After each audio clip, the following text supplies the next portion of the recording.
環球大戰線深入世界最前線，全球各地的觀眾朋友，大家好，我是葉思敏。今天節目我們會來特別關心到的是川普喊重拳，但是卻沒有飛彈可以打了，成為現在美國最大的一個問題哦。另外呢，戰機還被迫晉升等被獵殺嗎？川普的方面現在要面臨的壓力就是伊朗現在以量來破質，打穿了美軍的保護傘。另外在荷姆茲的部分，今天也會有最新的進度，7%荷姆茲會來收，由這個德黑蘭來收它的收益哦，讓它大補血嗎？好，今天我們會做深度的剖析。先歡迎我們的在場來賓，國際情勢專家賴岳謙老師。主持人好，觀眾朋友大家好。前國安會副秘書長楊永明老師。思敏好，各位朋友好。陸軍退役少將李正傑將軍。思敏好，各位觀眾大家好。好，觀眾朋友，今天節目開始前，先幫我們節目按讚，寫下留言區。思敏，我在哪一個城市收看，我會親自做回復。環球大戰線，現在我們的會員頻道再次提醒大家已經成立了，趕快按下加入鍵，成為我們的戰友。今天的每一戰士，我們要趕快來看到的是3個火線話題，等一下請來賓幫我們來做剖析哦。第一個，川普已經喊了48小時內就會來見分曉了，接下來呢，如果真的談不成的話，美軍就會來攻擊伊朗了。但是呢，現在美國眼前碰到最大的問題就是川普嘴巴喊這個話喊得很大聲，但是來自於路透社最新的揭露，美軍的長程精準飛彈是已經接近耗盡了。這當中今天會來看到，特別是這2款精準飛彈幾乎都用完了。川普真的有把握它可以繼續打下去嗎？第二件事情，我們現在看到伊朗即將要大幅補血了嗎？最多接下來傳出他會接收來自於中國大陸400套的肩射防空系統，當中包括了這2款前衛12跟飛弩16。接下來還可以搭配無人機飛彈，消耗戰術。中國武器原一能夠破解美軍的空中優勢嗎？這是第2點。剛剛講了嘛，這個荷姆茲海峽現在是不是有一個最新的進度了呢？因為呢，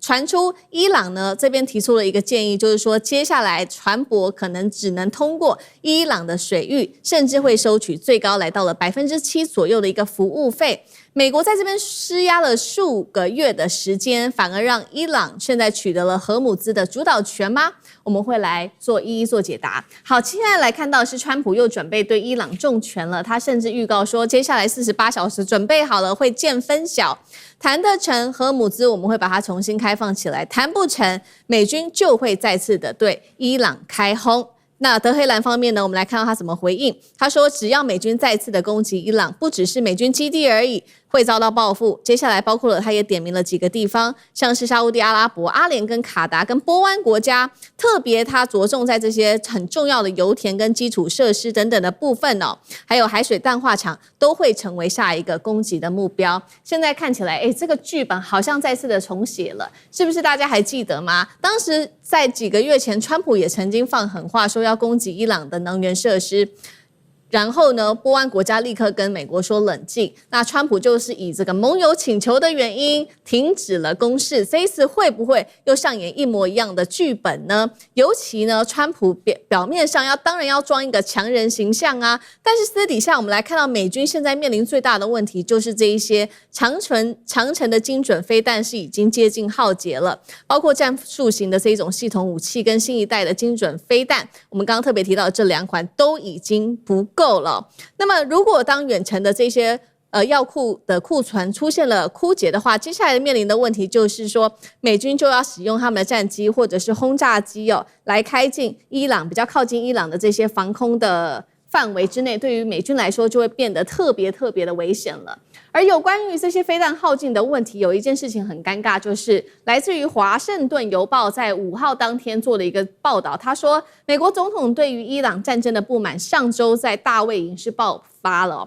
他怒批戰爭部長赫格塞斯，讓他以為美軍的彈藥這個荒已經解決了，影響了他對於伊朗的作戰。這是來自於這個外媒做的最新報道。所以今天節目一開始先請教賴老師怎麼看了？川普一邊喊重拳，但另一方面他要面對的就是國內現在呢這些彈藥、攔截飛彈、防空飛彈耗竭的問題，還是說五角大廈提供給他的情資過於樂觀了呢？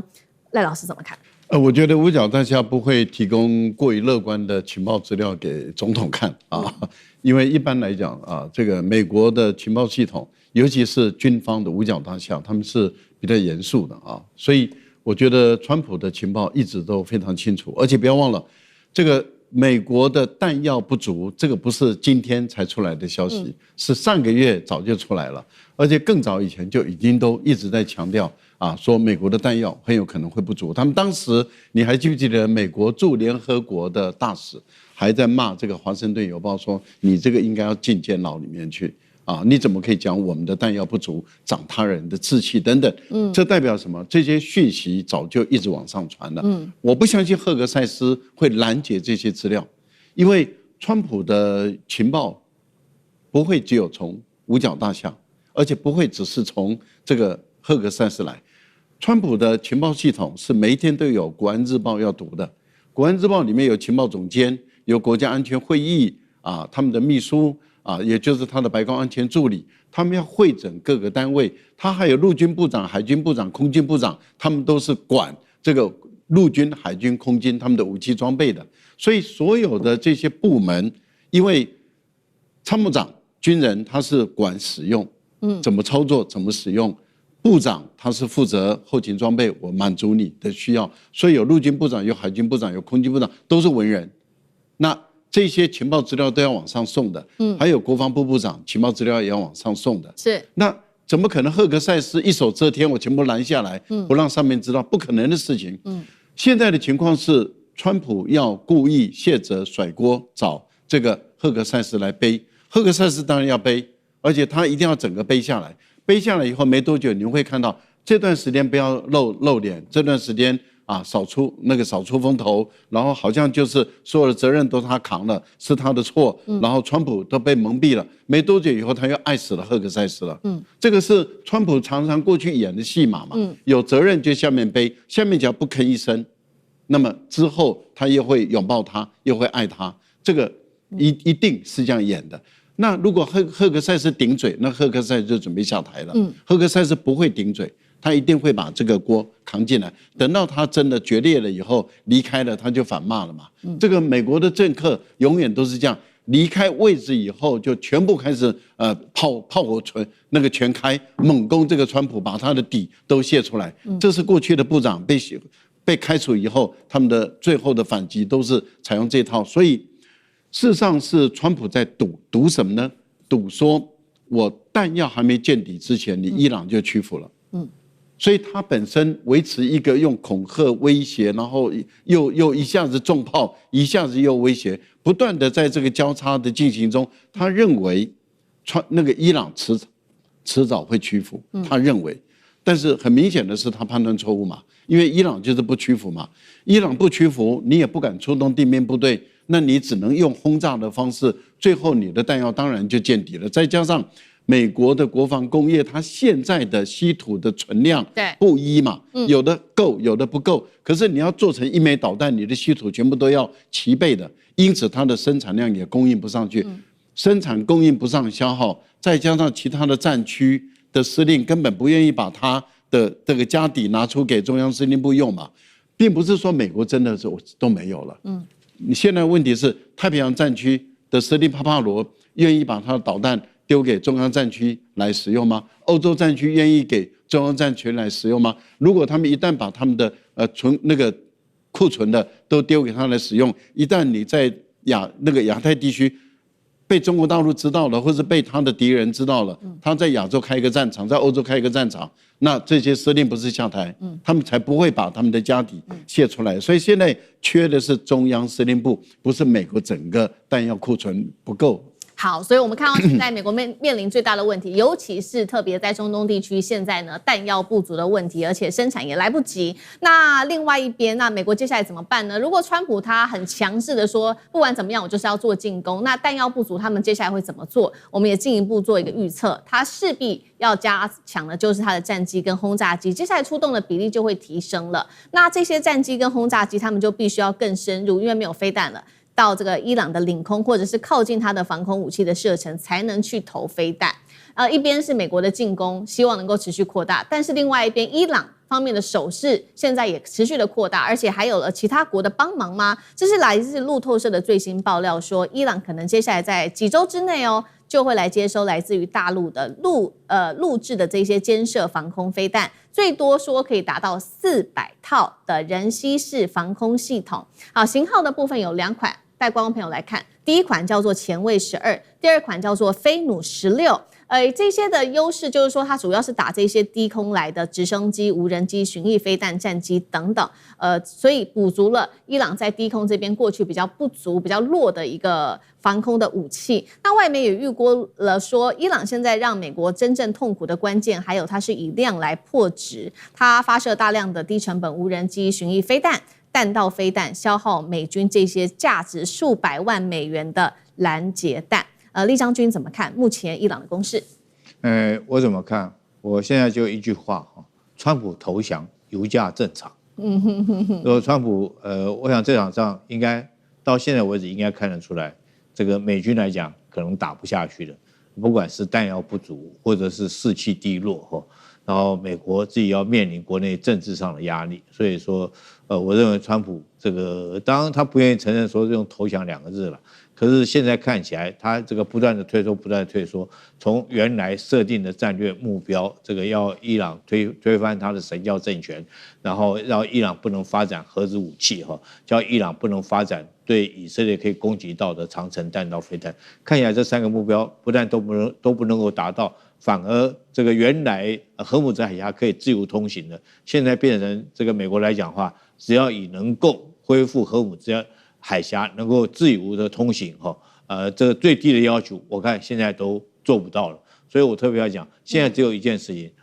川普如果你投降的話，可能全世界的油價就可以恢復正常。是。第二個，我們看美軍中國有沒有提供伊朗這種肩射型的防空飛彈400套？我覺得這是美國所放出來的這種訊息，目的在將他這個戰機不敢進入伊朗的領空自己找一個台階下甩鍋給中國，說中國提供了。為什麼我這樣講呢？2個理由。第一個是這種肩射型的防空飛彈，事實上伊朗自己就有生產，他不需要從中國來提供給他400套那這個除了他自己能夠生產之外，我們要知道，如果說是願意提供給他的國家，包括俄羅斯也有這種型的導彈，這不是很这個稀奇、很稀有的武器是。那第二個理由是這款導彈大概肩射型的，你射高大概就5公里，然後作戰半徑大概也就6、7公里這個範圍有限，它是隨身攜帶的，就是萬一這個你的區域防空這個。整個區域來講的話，200公里的導彈，沒有辦法擊中敵機之後，當敵機飛臨到你的面前，你最後為了自保再用肩射型導彈，就有一點像軍人打仗的時候帶手槍，你知道？這個你真的是跟敵人拼命的時候用的是步槍、機槍、長射程的武器，那個手槍是最後萬不得已，這個為了自衛型的武器對，所以肩射型類似這種性質，對防空類似這種性質的武器，那你想想看。它對美國的戰機會構成威脅嗎？但是美軍的飛機現在很明顯的不敢進入伊朗上空來攻擊。你知道美軍有一個作戰有個特色，就是很怕死這個一定要在安全的地方打安全的仗。其實我講這話是有道理的，這不是說瞧不起美國軍人，而是這個美國來講，他們國內來講，如果說有官兵陣亡呢，那政治上的壓力是非常大的。首先，他就任何作戰的狀況，第一個要保全這些官兵的生命，因為大家每天給你算嘛，1個、2個、3個、4個，今天已經第18個了，全世界都在給你算。那你想想看，就中央司令部這種壓力有多大？所以他打這場仗，他只能在安全的地方發射這種武器。比如說海軍來講的話，它的這種戰斧型巡弋導彈，它可以在1800公里之外就由艦艇來發射，你伊朗打不到它艦艇。那它的陸射型的武器就是我們現在講的這種陸軍中程戰術導彈這個射程500-600公里以上，或者是它的精準導彈，都是在安全的範圍安全的距離來講發射這個導彈。那空軍如果說是戰機要進入轟炸來講的話，因為空軍所攜帶的彈藥，戰機所攜帶它的射程就相對會比較短，那你勢必要進入伊朗的領空，那你進入伊朗領空，當然就會有被伊朗擊落的可能性這個是因為之前這不是沒有，雖然說我們認為伊朗它沒有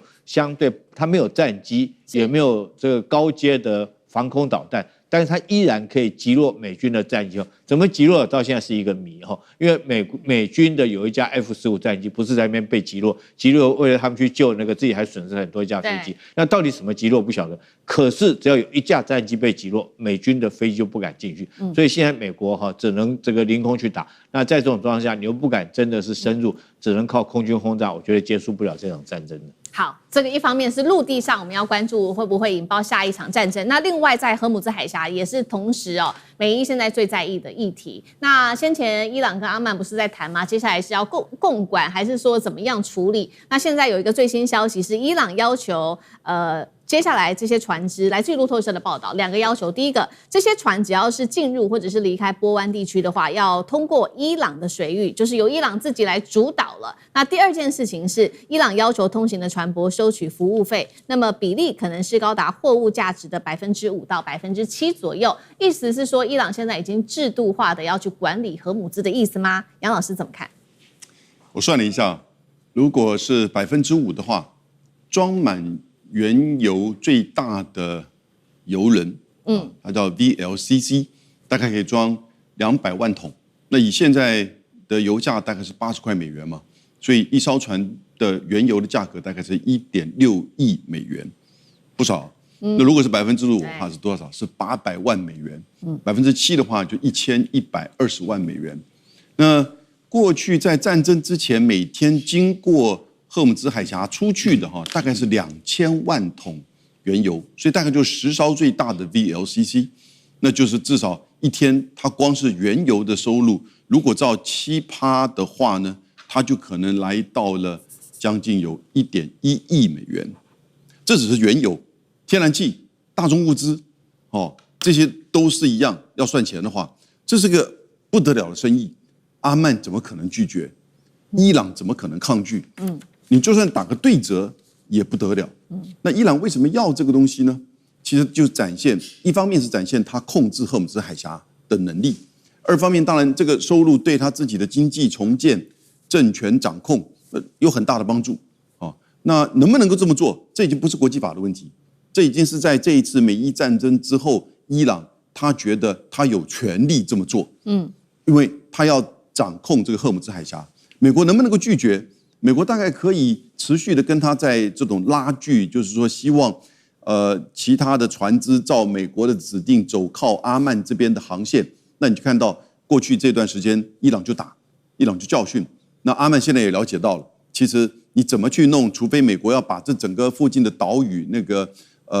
格姆茲島嶼，像比如說比這個我們台北市還大的那個島嶼，還有就是相關的附近的通通佔領，美國也做不到全面掌控荷姆茲海峽。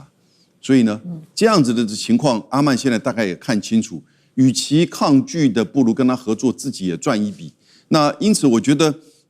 這個就是現在美國能不能夠接受，我們也許不到48個小時就會知道哈。但我覺得，伊朗會不會這個因為美國而再次偉大？其實他已經就是偉大，但是呢，美國不希望他偉大，美國不允許他偉大。所以我個人覺得哈，美國就是為什麼再打這一波，他就是不願意讓伊朗那麼簡單的就重新回到一個正常國家，發展經濟，得到援助，掌控荷姆茲海峽，然後呢成為中東的強權。他不希望如此，他希望至少維持在戰爭之前，美國持續對伊朗的制裁，使得別的國家，舉例而言，俄羅斯、中國不敢明目張膽的去援助他，而使得伊朗長期的還是停留在困境、經濟的困境、軍事的困境當中。那但是如果這樣子的話，你荷姆茲海峽就被伊朗給卡死，所以就變成一個就是兩難的這個處境。我們看这個川普接下來是不是這個再一次的 taco？ 不過我們已經吃了太多的 Taco Bell 了哈，那吃他那個萵苣都會肚子不舒服，所以呢，川普如果再讓大家吃一次 taco 哈，那這個人真的是沒有信用到底。可是他又怎麼解決呢？這也是一個困境。好，謝謝楊老師。那我們休息一下，馬上回來。觀眾朋友們，我們要開會員頻道啦！因應呢美中、中東還有印太的亂局，你看到的是新聞，我們看到的是背後誰在操控這個世界。加入會員可以取得獨家視角的通行證，你將優先取得更深的觀點判讀，包括了核心真相分析、歷史脈絡拆解、局勢推演邏輯。同時解鎖會員勳章、優先互動權、問題解析、幕後花絮，支持我們制作高品質的影片。點擊下方的加入鍵，一起成為戰友吧！我們會員頻道見。接下來有關於世界地球上面的第二個戰場，我們要來看到是俄烏戰爭有了一個關鍵的突破。現在俄軍的飛彈雨打穿了基輔的防線，包括了在當天。俄羅斯祭出的28枚高速飛彈，而且是零攔截下來的。烏克蘭現在面臨的問題，則是愛國者飛彈已經見底了。但是他同時也在反攻俄羅斯的本土，戰火現在甚至燒向了平民嗎？今天會做深度的剖析。好，俄烏戰場上面的另外一個關鍵持續擴大，就是雙方現在透過不管是無人機、彈道飛彈、巡弋飛彈來決定這場戰爭到底誰可以撐得比較久。最新進度我們要趕快來看到的是在8月5號這一天了，俄羅斯發動了這個被媒體形容是近期最大規模的一次空襲哦，一共是發射了115架的無人機，28枚的高速飛彈哦，包括了當中有彈道飛彈，目標直指的就是在這邊基輔的無人機工廠，還有它的軍事交通節點跟武器物流中心這些很重要的補給地。當天的攻擊造成了17死跟44個人受傷。然而現在呢，其實烏克蘭最頭痛的問題不是沒有防空系統，而是沒有它的這個防空攔截彈正在快速的消耗當中。好，我們特別看到到底消耗的速度有多快呢？澤倫斯基說的，光是2026的上半年，西方提供給烏克蘭的防空攔截彈只剩下跟去年同期比剩下1/3而已，甚至出現了說俄軍他發射了27枚彈道飛彈，但是烏軍因為攔截彈不夠了嘛，只攔下了27枚當中的1枚而已。所以是不是俄羅斯現在發現哇，原來烏克蘭現在的弱點就是在他沒有飛彈可以把這一些攻擊武器給攔截下來了，所以他擴大他的攻勢。那怎麼樣子擴大攻勢呢？首先，俄羅斯他說他會先出動他的無人機系列，包括天竺葵無人機等等，先去干擾烏克蘭的雷達，消耗他們的防空彈藥之後，再出動了這一些匕首高超音速的武器，還有包括了伊斯坎德飛彈等等，來集中突破烏克蘭哦。那麼我們來看到烏方也不是坐着等着挨打而已，他們同時把無人機燒進了俄羅斯的本土之內。兩大戰線，第一個是俄羅斯，它的莫斯科的州工業區遭到襲擊，造成了5死10傷。第二個地方包括了克里米亞，還有俄國它很重要的能源倉儲跟物流設施也是發生了大爆炸，一共是造成7死40傷哦。所以看到互相的攻勢都是非常的大的。俄羅斯更是爆出了一個驚人數字，他們認為說他們現在的攔截力啊，還有攻擊力是非常強的。防空系統一共是擊落來自於烏克蘭的攻擊，包括了1000多架烏克蘭的無人機，還有10枚的導引航空炸彈，還有2枚這個美制的海馬斯。他甚至宣稱說烏軍一天損失大約可以達到1380人。所以今天節目一開始先請教賴老師怎麼看了？一邊是俄羅斯的這個攻勢越來越大，而且手勢看起來，如果照俄羅斯的說法，是不是也變得越來越強呢？那烏克蘭現在是靠低成本的無人機反攻，真的能夠拖垮他們現在所謂彈藥還有長程武器不足的問題嗎？賴老師怎麼看？烏克蘭的無人機的戰術啊，由於它的戰爭的節奏不夠緊密、不夠快啊，所以它沒有辦法充分的癱瘓或者摧毀啊這個俄羅斯的經濟啊這個生產的命脈。例如說，它的石油、天然氣的供應量啊，它沒有辦法整個把它癱瘓，然後沒有辦法中斷它的一個生產，它有造成它的損失，但是那個損失是可控而且可修復。一般來講，我們在講戰爭節奏的時候，像我當時在北大西洋工業組織啊，在那邊見習的時候，我們通常強調的就是你戰爭的節奏要夠，也就是我一波一波打，然後讓你根本就喘息不過來啊。但是問題就在於我們看到啊，這個烏克蘭的這種打法，第一個零零星星，它有造成這樣的一個動物建築的傷害，這樣的一個這個成品油的一個油庫的傷害都有損失，但是那個損失是可控的、可承受的。另外一個部分就是說，它可被修復，因為你沒有接二連三的攻擊，然後讓它整個都被毀掉。它再修復完了以後，它一樣可以再重新運轉。所以我覺得，以目前的情況來看，烏克蘭的這種打法，它的無人機的特性，俄羅斯的了解跟掌握的能力就越來越強了。那掌握了解能力越來越強，它本身反無人機的這個效果就會越來越大。這也就是構成了烏克蘭的無人機的效果在遞減。那麼另外一個部分，我們剛強調的，由於烏克蘭有無人機沒有錯，但是它沒有無人機的戰術、戰法、戰略。所以無人機本身能夠產生的效果還是有限，零零星星的東打幾個，西打幾個，東打幾個，這個對於一個遼闊國土遼闊的這個俄羅斯來說，它沒有辦法形成有效的這樣的一種打擊力道。那反觀俄羅斯，它現在趁着烏克蘭現在的防空能力不夠，由於歐洲國家也自身難保，因為他們主要還是要依靠美國的供應，可是美國的愛國者導彈本身的供應量也有限了，再加上他到目前為止糾結於要不要授權給烏克蘭來生產製造，因為如果他一旦授權的話，那很有可能俄羅斯他就更無底線的把他所有的導彈的技術，甚至防空導彈的技術移轉給朝鮮的話，那會改變整個東北亞局勢，而且會造成美軍在東北亞的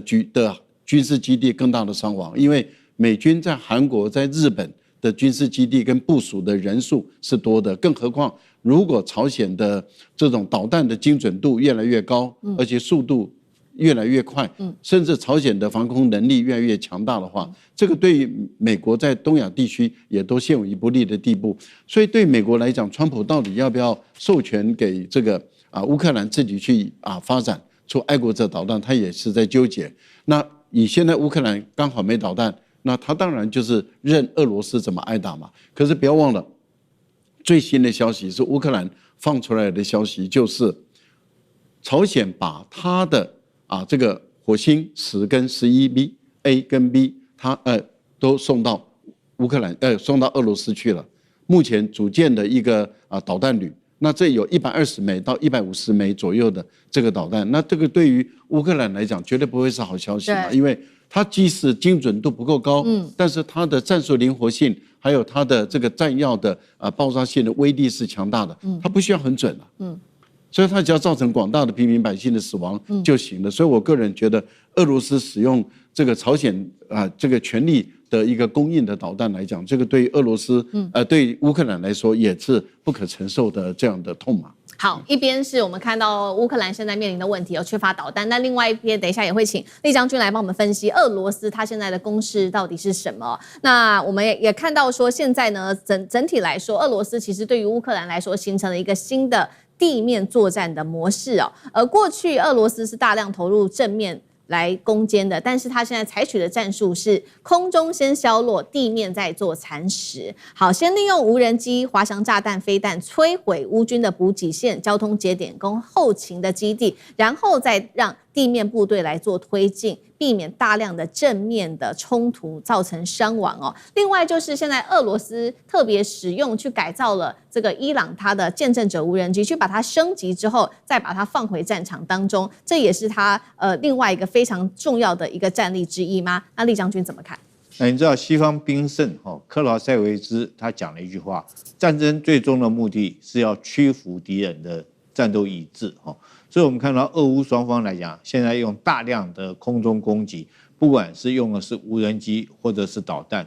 然後分別都是對對方的不管民生設施或者是首都，像俄羅斯攻擊烏克蘭的就直接往基輔方面來打，然後基輔來講也用大量的無人機攻擊俄羅斯，包括它的煉油廠，包括莫斯科還有聖彼得堡這些城市。很明顯的，我覺得雙方當地面作戰來講，陷於一種僵持的狀態，雙方都想借着空中的攻勢來屈服對方的戰鬥意志。那但是我們現在來做一個比較這個俄羅如果說按照我們現在這個得到的數據，這個就無人機的部分，俄羅斯這個總共發射了多少架的無人機？總共發射115架，其實上數量不多哈。那當然烏克蘭說攔截了90%，也就是說還有大概10幾架有擊中目標。但是我們看到這個俄羅斯這個發射了多少架的無人機呢？那烏克蘭發射多少架無人機呢？烏克蘭發射的無人機哈，俄羅斯攔截下來的就1083架，可見呢在無人機後續的這個數量上面來講的話，烏克蘭很明顯的數量來講是優於俄羅斯的。可見呢這一段時間，我們知道他前一個國防部長哈就被換掉那個國防部長，他的策略是對的，他在大量發展無人機的這種武器。但是我們第二個就導彈來講的話，很明顯的這個俄羅斯用的是高超音速的導彈但是這個烏克蘭只能用到什麼最高級的，也不過就是美制的海馬斯火箭炮，還不是導彈。对，那另外來講導航炸彈，所以說除了無人機，當然烏克蘭比數量多占了優勢，可是就導彈來講的話，或者是火箭來講的話，它卻遠遠落後於這個俄羅斯再來我們看攔截的效果，很明顯的。這個烏克蘭現在沒有辦法攔截但是這個俄羅斯確實可以很有效的做攔截，不管你的是火箭炮、海馬斯火箭炮或者是這個導引航空炸彈，或者是無人機，現在俄羅斯的攔截率確實是優於烏克蘭的，但是烏克蘭由於美軍沒辦法再提供給他這個愛國者3，所以他雖然說可以有效攔截無人機，但是對於這些這個高速的彈道飛彈或者是超高音速導彈卻沒有辦法攔截。那第三個，我們來比較一下，是雙方現在所打擊的目標。俄羅斯現在已經開始攻擊這個烏克蘭的無人機工廠、這個物流中心、交通節點，很明顯要將它的這種後勤的資源能量將它打斷掉。但是烏克蘭現在打的也是這個俄羅斯相關的民生設施，包括煉油廠這些設施為主互相都想要在空中武力上面來屈服敵人的戰鬥意志。但是我個人評估起來的話，現在俄羅斯在這方面來講也是略勝於烏克蘭一籌。好，那另外一方面，我們來看看，因為剛剛特別提到的有關於烏克蘭它很缺這個攔截彈，特別是愛國者飛彈的這個議題。那現在的關鍵點就是說，美國到底接下來要不要給呢？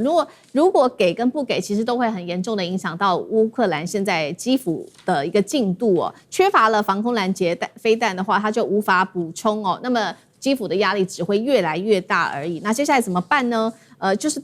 等美國嗎？還是怎麼樣？楊老師怎麼看？其實美國這也是凍結戰場了。那因為現在雙方相互的無人機和飛彈的攻擊，慢慢顯現出其實戰線拉長。烏克蘭這邊攻擊的這些無人機，其實也使得俄羅斯它的在烏克蘭的前線相關的這些反飛彈的這個部署，比如說 S-300、S-400，沒有辦法全面的照顧，所以他必須要做戰線的拉長，甚至做一些分兵的行為。但這是短期的，因為就長期的話，你看到俄羅斯今天對烏克蘭的攻擊就很清楚，烏克蘭對於相關的飛彈攔截基本上是沒有能力。那無人機的攔截效應上面是看到了，可是呢，它的庫存越來越少，烏克蘭這方面的庫存越來越少，所以換言之，我覺得烏克蘭是想要透過我們經常台灣也這麼講也就是所謂的 peace through strength， 什麼意思？和平以實力來確保和平。但川普不是這麼想，川普是 peace through deal，也就是以交易來取得和平。對，它一直都是一個交易的概念，而它不一定是說是金錢之間的这個交易。當然這裡面對它一定是最關鍵核心的就是這個財務。可是呢，從一個戰場上那個平衡，怎麼對美國有利，怎麼對川普有利，怎麼對他的選舉有利，其實他就希望這個戰爭能夠在選舉之前能夠穩定下來，甚至能夠進行談判。伊朗戰爭也是如此。然後呢，他從中也許能夠去影響，然後能夠把它變成他在選舉上、在政策上不斷在他的推文上能夠去自我誇耀的這個部分。那因此，我覺得川普這個時候扣留愛國者飛彈，一個當然就是凍結戰線，第二個當然就是迫使烏克蘭這邊面對現實。那當然呢，他也可能要俄羅斯這邊了解到，其實是美國的愛國者飛彈，使得你是不是能夠面臨到戰場的擴大，還是真正的能夠去發揮你的彈道導彈的這個長處。所以呢，最後你可能還是要去聽進去川普自己本身他的要求，所以 peace through deal 他雖然不在談判桌上，但是呢，川普就透過這樣子的方式，讓他也能夠去影響談判的進行。好，謝謝楊老師。那我們休息一下，馬上回來。觀眾朋友們，我們要開會員頻道啦！因應呢美中、中東還有印太的亂局，你看到的是新聞，我們看到的是背後誰在操控這個世界。加入會員可以取得獨家視角的通行證，你將優先取得更深的觀點判讀，包括了核心真相分析、歷史脈絡拆解、局勢推演邏輯。同時解鎖會員勳章、優先互動權、問題解析、幕後花絮，支持我們制作高品質的影片。點擊下方的加入鍵，一起成為戰友吧！我們會員頻道見。好，接下來關心北京不開一槍就逼瘋美軍了，原因是什麼呢？因為他現在掌握了全球近80%的烏在手中，所以呢，造成美軍現在包括他缺少的穿甲彈、飛彈，還有戰機的引擎全面告急。這時候川普怎麼辦呢？他極簡廢烏來救美國的軍工。好，我們今天來一個深度的剖析。美軍的彈藥庫現在危機已經從倉庫裡沒有飛彈燒到了工廠裡面沒有原料，這個原料就是烏。今天會來做討論，因為呢，我們看到美伊戰爭當中，美軍已經把他的我們剛剛特別提到長程的精準飛彈、愛國者、薩德系統等等都快打完了，所以呢，川普現在說，我們軍工產業要趕快加緊，來趕快生產武器吧。尤其現在缺乏了非常多的武器，川普這當中也特別提到了，包括了有這個飛彈、穿甲彈、戰機的零件，還有最關鍵的烏，這些都是他們最需要的。那因此，川普現在就宣布了，包括說他要對烏的廢料，還有含烏的這些電子的廢棄物呢，趕快來進行出口管制，而且這個措施一實施就會是1年，都不可以做任何的出口，包括這些烏的廢料。他甚至也說呢，如果未來去海外做加工，再運回美國的情況，這個是可以暫時獲得豁免的，因為真的是實在太缺烏了。那為什麼這個廢料都不准出口？為什麼美國這麼缺烏呢？原因就是因為從2015年當時開始，美國就已經沒有這種商用規模型的烏礦來做生產了。最嚴重的事情，雪上加霜的是，中國在去年的時候，它突然加強的對烏的出口管制導致說現在美國除了說，你只能從國外拿一些烏回來之外，你也只能靠回收這些廢烏來做這個武器上面的生產了。那麼現在呢，美國接下來怎麼辦呢？美國烏回收的商就示警說，你以為你這樣子真的可以救得了你這個缺乏的烏嗎？他說你不可能把廢料變成軍工用品，這是需要花非常多的時間了，更不要說呢，你其實要做這個廢烏轉換成軍工武器，你是要是經過非常多的層層的加工，還有精煉技術等等，才有可能達成的。那麼這正是美國最缺少的，就是這些中游的加工鏈。請問賴老師怎麼看？現在美國所缺的這些武器，我們剛剛講的嘛，飛彈、穿甲彈、軍工零件，真的有可能快速的自己補足嗎？那限制烏的出口，到底對美國的軍工是好還是不好？賴老師怎麼看？當然不好嘛！你有沒有考慮過這個質量的問題啊？也就是說，這些武器彈藥要用的這麼重要的這些元素不管是稀土或者是稀有金屬你要用這麼重要的元素，它的纯度很重要啊。為什麼中國大陸能夠在全世界佔有支配的地位？就是它的品質特別好，而且大家都知道，只有大陸能夠提煉出他們在製造這麼強硬的這麼堅固的、這麼耐熱的的這些武器彈藥，它所需要的元素，這個大家都知道的事情嘛。但是問題就在於，你要從廢料裡面來回收，回收以後你要把它。你要用多少人工、多少力量，然後去把你所要的核心的廢料把它取出來。取出来以後，你要再把它先拆解，拆解完以後再把它溶解，溶解完以後再把它稀釋，稀釋完以後再把它提煉。你這個程序你要花多少時間？你要花多少時間？你要花多少年？這是第一個。第二個，你的純度到底能不能夠到你所要的那個標準？更重要的地方是在我們都知道，全世界都知道。提煉烏到最後還是要送到中國大陸來。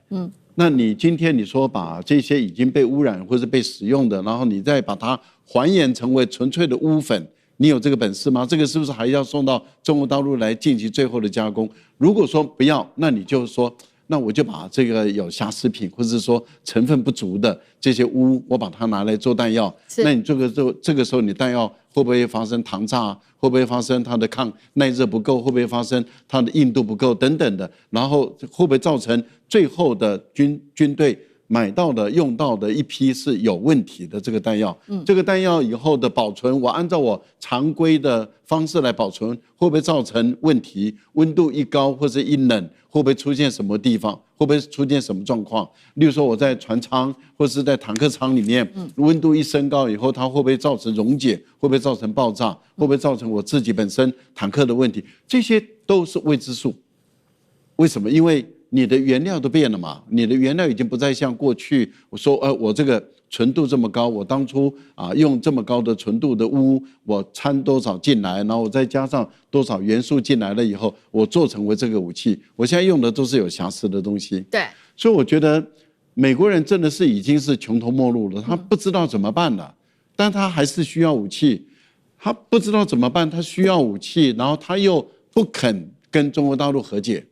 那你是把自己陷入死亡這條路嘛？你根本沒有別的路走了。好，那在這樣的狀況之下，到底怎麼辦呢？等一下也請酈將軍來看，難道就等於說直接讓中國大陸去卡住美國獲得軍武的或者是生產軍武的一個能力了嗎？我們現在來看到，其實我們開始做這個鎢為什麼那麼缺少？剛剛也特別提到了嘛，是從去年開始的，中國大陸限制不管是鎢還有其他的元素，包括了還有地、還有鈽跟鉬等等這些關鍵的物資都不可以出口。那對於軍工產業來說，就造成說，包括我們的飛彈啊交付會導致延期，甚至彈藥的產線也會停擺，甚至前線的部隊都沒有足夠的一個庫存了。再來就是說，很關鍵的事情是，大陸掌握了現在最多高達85%的鎢的礦產量，遠遠超過第二名的越南跟其他國家。所以美國如果不跟中國大陸和解，接下來怎麼辦呢？哪一些武器可能會嚴重的缺乏？那酈將軍又怎麼看？其實，在上個禮拜我們台灣發生一件命案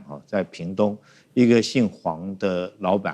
被在家裡面被人家這個殺害了。那殺害之後，但是呢，這震驚台灣的國安高層。為什麼會震驚國安高層？因為他是台灣唯一一家能夠做所謂的鎢的中鎢酸銨的公司哈。中鎢酸銨是什麼？是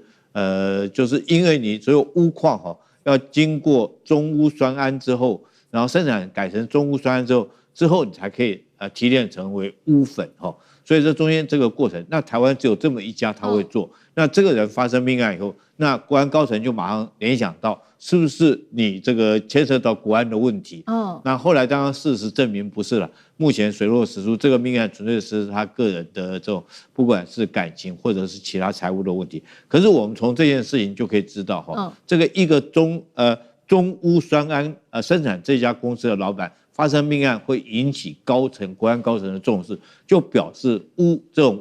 種礦物來講的話，它的重要性有多高？它就是國安高層很重要的。第一個為什麼鎢這個很重要？第一個它的熔點它熔點可以到3422度 C 這麼高，也就是說你所有戰機這個飛機的引擎這個我們都知道，或者是火箭來講的話，你這個發動機的引擎那溫度都很高的嘛。在這麼高的溫度下，大概只有你必須要用鎢才能夠承受得住這種高溫。第二個，它的硬度很硬，它的硬度是什麼呢？在自然界裡面是僅次於鑽石的。所以說在軍事上面很多武器要用到這種東西，譬如說是我們講防禦型的，像你戰車像我們台灣要生產，不管是這個雲豹戰車這種防護力來講，你那個鋼板要夠硬，才能夠抵擋住人家的攻擊，所以一定要有鎢這種東西你的鋼板才夠硬。那攻擊的武器，我知道大家都應該聽過一種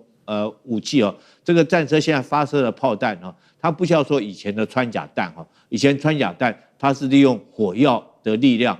錐形裝藥，它把火藥集中在一個點，燒透你的鋼板以後，然後噴進去。那現在光這個力量，火藥爆炸，這種錐形裝藥已經不夠，它還用的炮彈叫做這個脫殼尾翼穿甲彈它射出以後，那殼會翻開，跟一支弓箭一樣，就中間那支弓箭一樣射，那這支像弓箭一樣的彈頭哈，它沒有爆炸，沒有火藥，它就是跟一支弓箭一樣，射穿你的鋼板，可以射穿鋼板到這個50-60公分以上。那靠的是什麼？就是因為靠的就是它有這個硬度，所以你才可以有這種彈藥。那這個是打戰車用的這個脱殼51裝甲彈哈，穿甲彈。另外我們來講，一般這個如果說我們對於輕裝甲，像我們50機槍射擊的這個穿甲彈，用的這個也都是必須要用鎢來制作。但是現在啊，由於這個鎢中國占了全球80%到85%的這種礦產那麼多哈，等於掌握到全球的這個命脈。那美國來講，非常的着急哈，所以美國現在來講，它只能做什麼？就跟它的稀有金屬一樣，它開始去拆這個廢棄的冷氣機啊，想辦法從裡面去提煉出來稀土原料。那鎢也是這樣，現在美國自己沒辦法提煉出來鎢哈，它只有用廢棄的這些東西。這個包括鋰電池啦，光鍵的礦產物、廢棄物來這樣提煉出來，但是提煉出來，我跟你講，它很寶貝哦，它不是提煉出來以後，它還限制你出口，因為中國來講哈，我能夠跟國外買就跟國外買啊，這個它也要跑去跟美國買，它除了自己國內生產，它還跟國外買，但是跟美國買，你知道中国商人出手有多大方嗎？他出5倍的價格來給你買，就美國人自己搶不過中國人，你知道？就美國的廠商搶不過中國的厂商買這些鎢粉，所以川普现在不得已只能祭出最後的法寶，就是限制他出口。你再多錢我都不賣你，我們自己國內必須要用。所以從這個過程裡面，我們就知道美國對於這個鎢的這種礦產的需求有多急迫。好，所以現在美國缺鎢的話，第一個是限制出口嘛，第二個還有回收這些廢棄物，那第三個，然後再做這個精煉。第三個還有他們想到的辦法，就是說，他們發現了在美國的內華達州，好像這邊有一個大型的鎢資源，那預估它的規模可以達到生產178萬噸。但是他們現在說，如果要去開採，要5年以上的時間呢，而且這個之後的加工環節又怎麼辦呢？第四個方法就是找上了其他的外國盟友，包括了现在找上的包括了有哈薩克跟南韓等等，但是去中化真的做得到嗎？楊老師怎麼看？基本上要完全去中化是100%做不到。那你要部分去中化也會花大成本，而且長時間。那這個講長時間，可能至少是以10年、20年來去估算，而且是部分。什麼部分呢？現在美國、韓國、日本在做的，就是希望軍工產業這一塊。剛才酈將軍所講的軍工產業的這些層面需要用到鎢的，但是鎢的現在應用的範圍越來越廣泛，半導體啊，或者是精密工業的切割的這些工具，通通都要用到鎢。是。那中國大陸剛才一直不斷的告訴大家2點，第一個，80%的礦產在中國，那這個跟稀土就不一樣了。你再去哪裡挖，哈薩克或者是韓國或者是這個。剛才講到的猶他州，那其實都不夠。那我們就以韓國現在正在持續開發的叫做上東鎢礦，上下的上，東西的東，年產量是2300噸。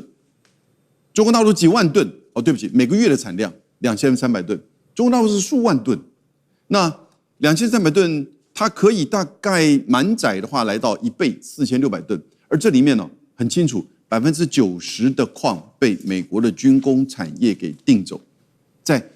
美韓的軍事同盟關係的情況之下，其實這個鎢礦是美國的軍方是指定的，而且它的煉製的技術其實都還沒有成熟到，就是在半導體或其他的這些工業的應用。那基本的軍工產業的這個使用，美國這方面、韓國這方面這個技術還可以。可是你要再提升，那你要進入到中國又掌控的，就是相關的這些技術、生態系啊，以及當然成本的考慮。所以你現在是說，美國我看他現在到哈薩克、到美國的本土自己去找這個鎢礦哈，那大概就基本上是要把美國的軍工業給確保在這一塊能夠有持續穩定的鎢礦的供應。那但是呢，供應的層面。可能也都是現狀的這些武器的使用。如果你未來精密武器的發展需要更精密的鎢礦的運用的話，那其實這個技術又回到中國大陸去。所以簡單的說，你要完全的跟中國大陸去中化的這個鎢供應鏈呢，其實做不到。那部分軍工產業，他們其實是有在做，而且持續在做。可是呢，這個產量少，而且必須要以美國為主。那這是在整個美國掌控，就是這個工業的供應鏈以及軍工產業，還有跟這些國家的軍事同盟關係之下。那因此回到後來，你韓國、日本自己本身的，你就必須要去跟美國共享了。好，謝謝楊老師。那我們休息一下，馬上回來。觀眾朋友們，我們要開會員頻道啦！因應呢美中、中東還有印太的亂局，你看到的是新聞，我們看到的是背後誰在操控這個世界。加入會員可以取得獨家視角的通行證，你將優先取得更深的觀點判讀，包括了核心真相分析、歷史脈絡拆解、局勢推演邏輯。同時解鎖會員勳章、優先互動權、問題解析、幕後花絮，支持我們制作高品質的影片。點擊下方的加入鍵，一起成為戰友吧！我們會員頻道見。好，科技戰要來看到是川普封鎖中國，但是他現在陷入的3重危機，等一下我們一一來拆解。第一個就是美國呢，42州現在都爆發了這個抗議，而且是多達了140幾場哦，因為這些人民不想要建 AI 的資料中心，於是就爆發了各種的反彈聲浪。第二件事情是包括了三星跟 SK 海力士等等的韓國廠，他們為了避免來自於美國的限制，於是轉向中國大陸，希望去買中國的半導體設備。第三件事情是北京擴大它的科技上面對於美國的制裁，包括了說有7家的美方實體，它都把它陷入在制裁的名單當中，包括了對美國無人機的制裁等等。好，現在呢，美國的 AI 晶片霸權恐怕糟粕的是內外夾擊。今天做深度的剖析。好，來看到的是這一場來自於科技上面的壓力哦，川普的3重壓力。剛剛我們特別提到了盟友轉向，還有大陸的限制等等。那我們看到具體到底發生了什麼事情呢？因為美國的科技巨頭為了要搶占 AI 的競賽優勢，現在投資的錢真的非常的多，達到了1000億美元要建設 AI 中心。但是大家要知道，你要建這些 AI 中心，要的電力啊，要的水資源跟土地實在是太多了，所以民眾就開始起了反彈，包括現在在全美，包括多州都串聯起来了各種的抗議活動，反對美方去建 AI 的資料中心等等。那沒有想到這時候川普是這樣子說的，他指控中國大陸說，今天爆發這種各種的抗議背後可能都有北京勢力的介入，所以人民才會起來反抗。真的是這樣子嗎？那酈將軍又怎麼解讀？這次這個反對資料中心的建設其實上就在美國來講是少數幾個議題能夠全美國可以不分黨派不分意識形態大家共同的一種看法那我把幾個數據跟大家講，就知道為什麼我講美國這是不分黨派。是通常共和黨這個比較這個多數的，像德州來講的話，他總共辦了18場的抗議然後民主黨這個加州是民主黨的這種支持的比較高的掌控的州還有8場的這種抗議。那另外來講，比較偏共和党的，包括佛州、包括印第安納州都各有7場。那搖擺州也有，搖擺州這個包括喬治亞州11場，賓州17場所以說美國可以說這個反資料中心是全民共同的一個共識。那在這種情況，這是誰所造成的這種渲染呢？是一個其實是不是共和黨，也不是這個民主黨，而是有一個叫做這個右翼的民間組織叫做茶黨，他所發起的，他領導人所發起這場運動，他把它定的名稱叫做人類優先的組織他組織一個人類優先，為什麼呢？就是他講的嘛，你說這個水資源是人類必須要優先的。到底水資源要優先去弄 AI， 還是人類必須要用？所以他認為，基於這種理念來講的話，你也不應該浪費太多的水資源，還有土地，甚至於在這種電力方面用在發展 AI， 而應該要以人類為優先。那這次美國如果說是要建 AI 資料中心，你知道難怪這些人會反彈到這種程度我舉一個例子像這次加州這邊他們在沙漠區裡面。因為他們計算過，如果要設 AI 資料中心，它用的水要到9.84億公升那麼多，那確實會影響到老百姓嘛。對，所以這次來講的話，全國都引起有這種共識來反對這件事情興建。那就川普來講的話，他唯一一個就是把這個鍋又甩給中國，都是中國這個在煽動這個中國在北京勢力介入所造成的。事實上是美國全民老百姓的共識。好，這個是 AI 要發展哦。美國現在面臨的川普的第一個問題，第二個問題是，好，我現在要對於中國大陸做限制。各種的出口，但是呢，沒有想到也會害到自己的盟友，那就是南韓了。南韓的這些半導體大企業現在也開始重新做布局，甚至好好的跟中國大陸建立關係。最新消息我們來看到是韓國半導體的巨頭三星跟 SK 海力士，他們開始測試大陸的半導體設備了，也就是這個關鍵的蝕刻機。原因是什麼呢？因為這兩家大廠其實在中國大陸都有設廠，主要是生產這些記憶體相關的晶片哦。那三星在中國的西安 ，SK 海力士在無錫跟大連，他們擔心說，如果美國接下來進一步對中國大陸做制裁的話，可能影響到他們在這邊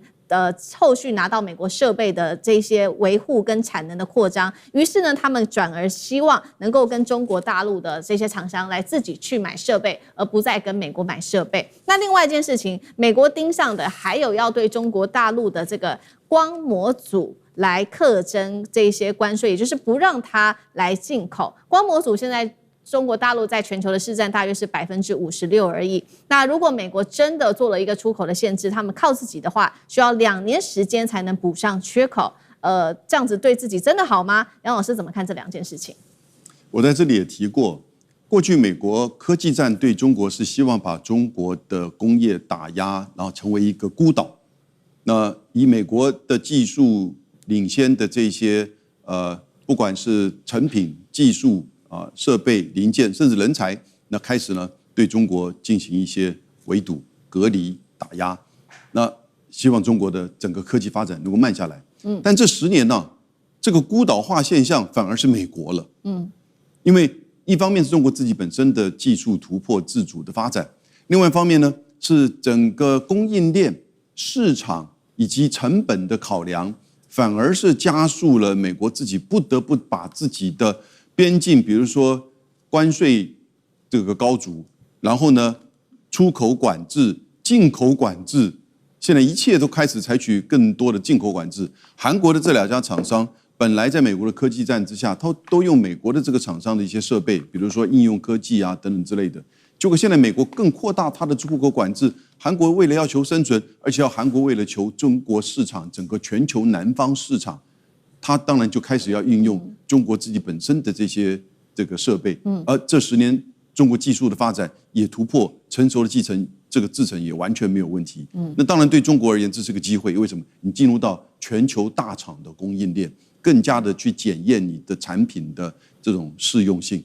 那第一點。那第二點就是說，你在這個AI 資料中心的這些光纖設備的層面，那更是如此。其實美國整個大概目前為止有800座資料中心正在這個規劃新建，可是過去3個月已經停了大概1/10，80座，因為全美國人都在反對，42個州都在反對，他們對資料中心的反對比反對核電廠還要更嚴厲。是，好，那所以呢，尤其在加州、德州跟維吉尼亞州，那維吉尼亞州其實是最多的哈，我不知道，因為大概離華盛頓比較近的關係，所以這樣子一個情況，你規模變小，然後呢，你現在又禁止這個優異的成本比較低的大陸的零組件進來，那你要花更高的成本，那你要花更大的能力去搞那個電的問題，所以我覺得以後啊，美國的 AI 資料中心在美國本土啊，我覺得不要搞了，你知道嗎？但基本上大概就是把它逼出去，到海外去找生存。好，所以我們看到面對於美國的這個動作，中國大陸怎麼樣做報復呢？因為我們統計起來，美國近年對中國1000家的中國企業已經寄出了各種的出口管制跟實體清單，所以大陸呢最新北京說它要嚴查無人機對於美國的出口，並且制裁7家美方的實體企業包括了延伸到了晶片到無人機到零組件相關的供應鏈都會來做制裁，是不是？這也是習川會前雙方來各自叫板來做鋪路。那賴老師又怎麼看？我覺得這是一種測試啊，這個美國要測試中國大陸有多麼想去美國訪問。為什麼？因為他的一連串的動作都是非常的挑釁跟不友善。7月30號先跟何立峰有一個通話，通話理論上講，那就是因為要解決問題嘛，好像講的也都說，雙方氛圍都不錯，講的都很好啊，很有建設性，而且呢，很有深度啊，等等都講完了。第二天，美國就下重手了，就對於中國大陸的43家企業，就下重手了。這裡面有包括這個思念那個水餃，美國人一年吃多少顆中國的這個冷凍水餃，吃多少粒中國的這個瓜子，他就說因為他的溯源跟新疆有關啊。所以就對於中國大陸就下這個手，中美的貿易額是6000多億美元。坦白說，這幾家企業占貿易額來講根本不算數，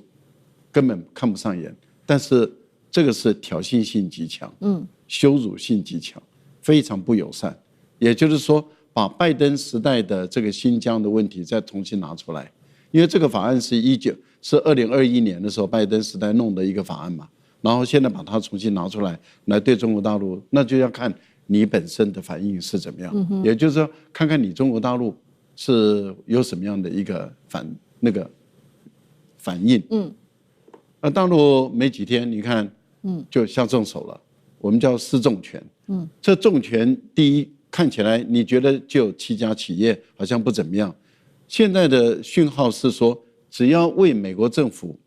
接項目的工作的。對中國不利的企業都是中國打擊的對象了。其實這個意涵呢就在這裡，那也就是包括外國的企業要幫美國政府做事，要打擊中國的，那這些企業可能中國大陸都會成為拒絕往來戶。另外幫這些企業跟它有關的所有的會跟中國大陸的數據有關的，也可能都是未來中國大陸要清理的對象。這個威懾性很強的，所以不要看說，哎呦。好像7家企業對43不成比例，沒有，我是覺得這個是重手，這第一個。第二個，美國本來要禁無人機，不是嗎？尤其是拜登時代一直到川普要禁中國的無人機，後來他們說還是不禁了，原因在哪裡？就是因為禁不得嘛。現在不是現在是中國是禁了，我不給你了。之前你是說你不要賣，但是問題就是美國做不出來。那現在美國的消防隊、警察、邊界。